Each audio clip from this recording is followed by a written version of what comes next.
The white ammunition are blank cartridges. The others are real bullets. The revolver is loaded with real bullets.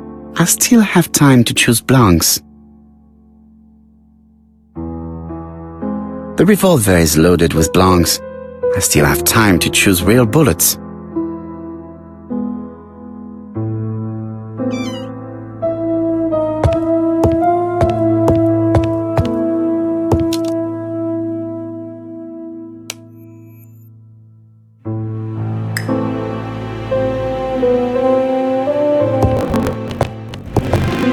What about telling me what you have in mind?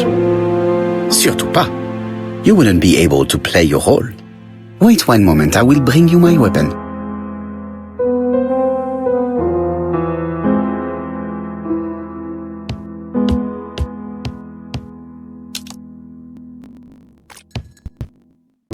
Voila, I entrust you with my weapon. It has hardly been used, it is almost new.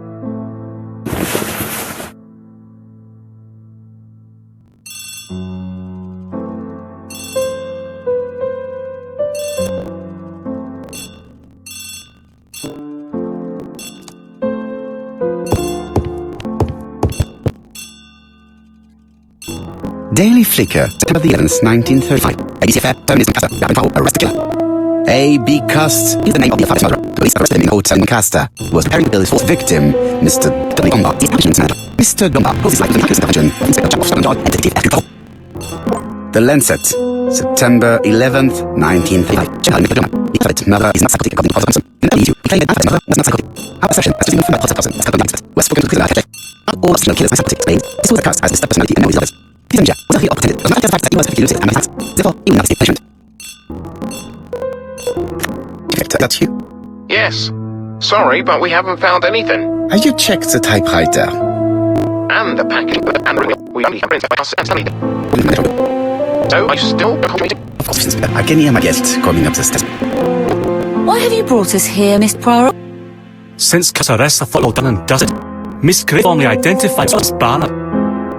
Yes, and the stockings he saw drove the same brand as the ones found at my aunt's.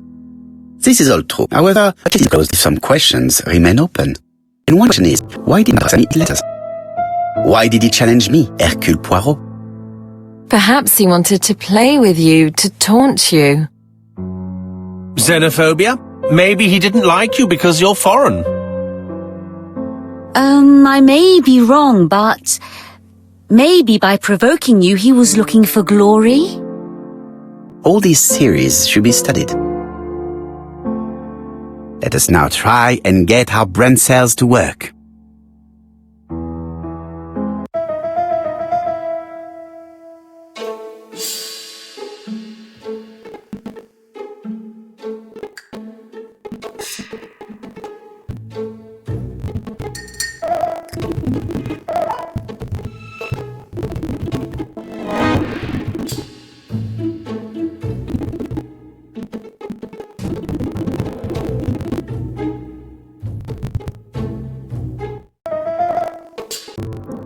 Is everything clear now?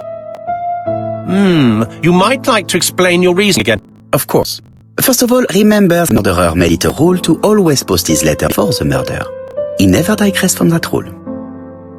However, in the problem, the victim found it. Therefore, the murderer delayed his letters deliberately with wrong address. It wouldn't have worked if he sent to Scotland Yard or the paper because everybody knows their addresses. The mistake would have been corrected and the letter would have been on time.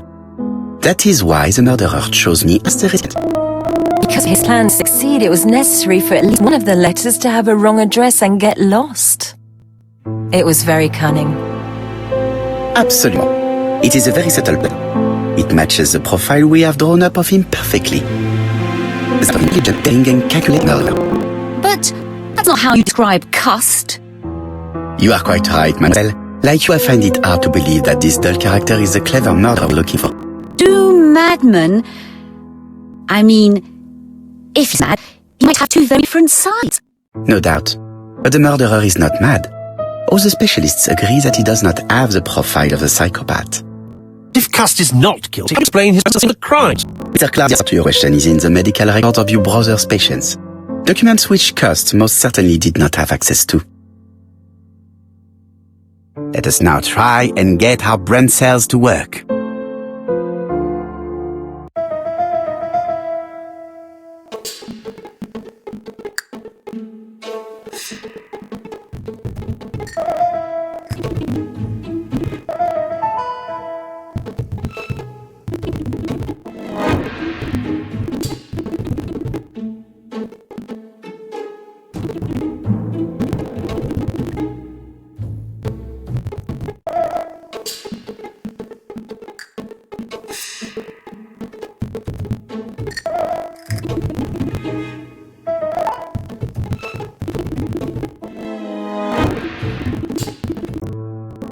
Records provide a useful list sorted by alphabetical order. Killer definitely used it, explaining the fact that all the victims were options of the docker. It's this fact that clears Cust once for never had access to it.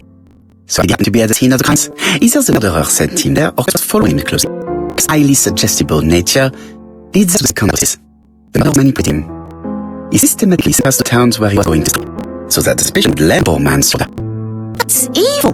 What sort of killer could have such a plan? And what was he doing from three completely different murders? It is analyzing all the crimes. What do you think?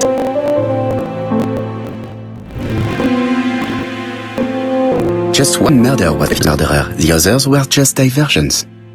But there is only one problem. The murderer killed once out of interest and tried to divert our attention. This is important pressure case. Franklin Clark? Donald Fraser? Yes, mademoiselle. That's good thinking. Mr. Fraser may have killed Betty out of jealousy. Mr. Clark may have killed his brother in order to inherit his large fortune. Both have a motive. But Donald did not have access to Dr. Clark's records. Please allow me to tell you, mademoiselle.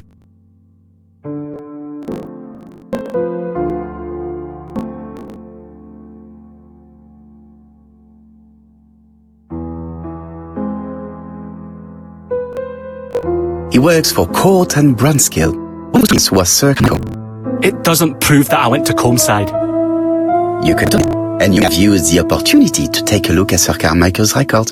You're guilty? You or Mr. Franklin Clark? Ridiculous.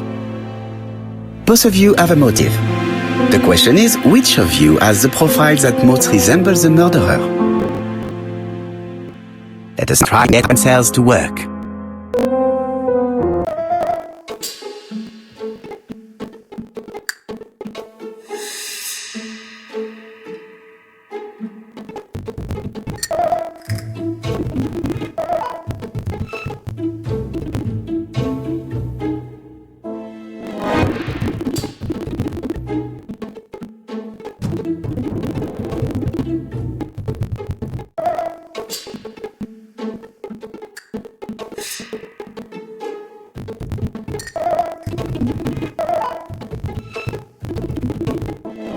Ladies and gentlemen, Donald may share many character traits, but he does not have his cool indifference. He's hard to imagine planning anything.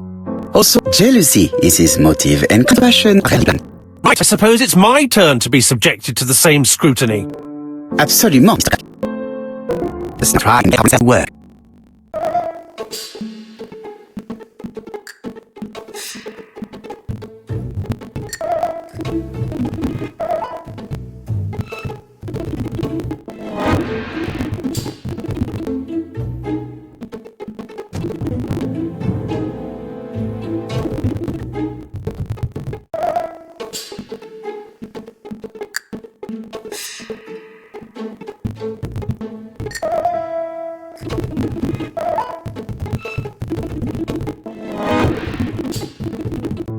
As you've all seen, there is a discrepancy between Mr. Clark's profile and the killer. In actual fact, it is exactly the same. Mr. Poirot, your psychological studies are interesting, but your conclusions are why would I have wished my brother's death? The inheritance is lawfully mine. I just have to wait. No, you had to act quick. Because of mistake. And also you haven't been telling the truth. There is no doubt in my mind you would have found a way to make Sir Carmichael after Lady Clark's death. For him, it was a disaster. If this guy had children by your brother, you would not have inherited. You realize that there are several letters from Comeside, especially one which your brother opened his heart to you. So you hurried home from China and In truth, it was no more than a puppet manipulated by the real puppet. You, Mr. Clark. Such an imagination, Mr. Poirot. In fact, nobody can discuss the famous tragedy by post. Oh no. You know perfectly well this is not true. Eh bien voilà, like some on the ABC murders. Your theories are ingenious, but you haven't any proof. One point in government, I have material proof. Either I'm to it, or I bluff.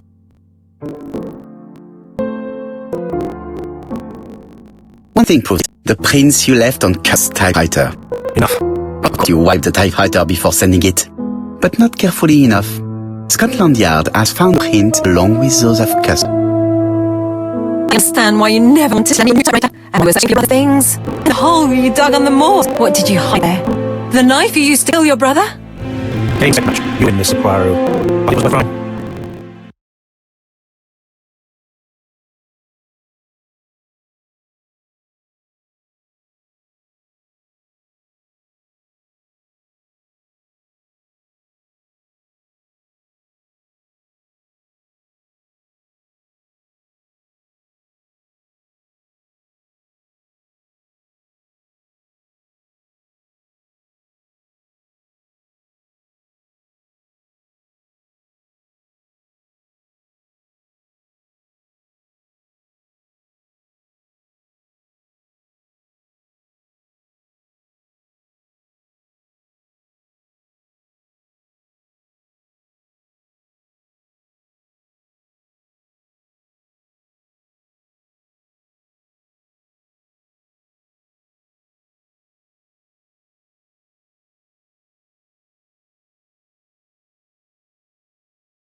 come near me! I'll never let you take me, Mr. Poirot!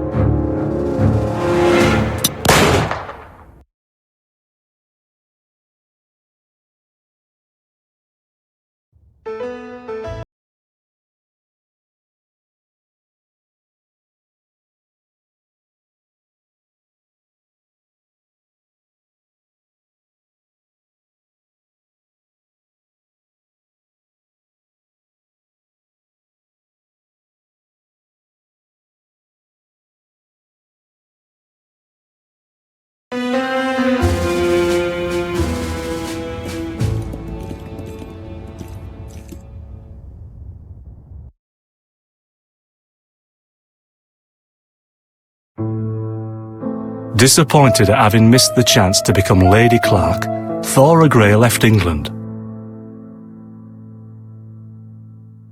Donald Fraser and Megan Barnard married.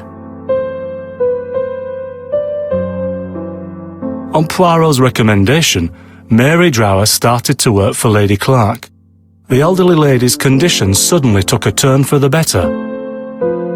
And a few months later,